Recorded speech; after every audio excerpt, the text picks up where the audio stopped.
Samuel പ്രവാചകൻ്റെ രണ്ടാമത്തെ പുസ്തകം 22-ാം അധ്യായം 4-ാം വാക്യം. സ്തുത്യർഹനായ കർത്താവിനെ ഞാൻ വിളിച്ചപേക്ഷിക്കുന്നു, അവിടുന്ന് തന്നെ ശത്രുക്കളിൽ നിന്ന് രക്ഷിക്കും. വചനം പറയാണ്, സ്തുത്യർഹനായ കർത്താവിനെ, ഏറ്റവും ആരാധ്യമായ സ്തുതിക്ക് യോഗ്യമായ കർത്താവിനെ ഞാൻ വിളിച്ചപേക്ഷിക്കുക. എപ്പോഴാണ് വിളിച്ചപേക്ഷിക്കൽ വരിക? ജീവിതത്തിലേക്ക് അനർത്ഥങ്ങൾ വരുമ്പോഴാണ്, ജീവിതത്തിന് പതനങ്ങൾ വരുമ്പോഴാണ്.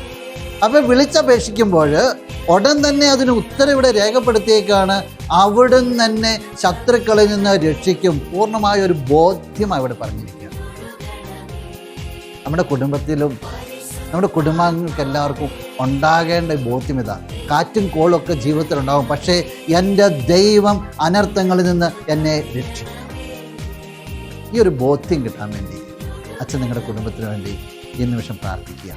നിങ്ങളുടെ കുടുംബത്തിൽ എന്തെങ്കിലുമൊക്കെ പ്രതിസന്ധികളുണ്ടെങ്കിൽ ഈ നിമിഷത്തെ ഒന്ന് കൊടുക്കുക. കണ്ണുകളടച്ച് നമുക്ക് ഈശോയോട് ചേർന്ന് പ്രാർത്ഥിക്കാം.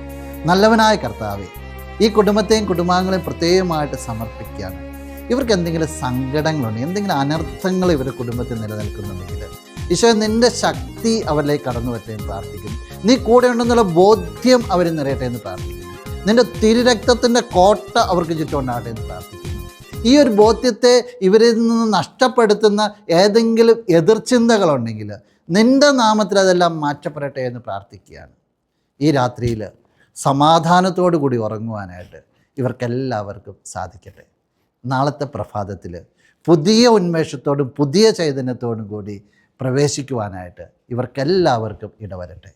ഇപ്പോഴും എപ്പോഴും എന്നേക്കും. ആമേൻ.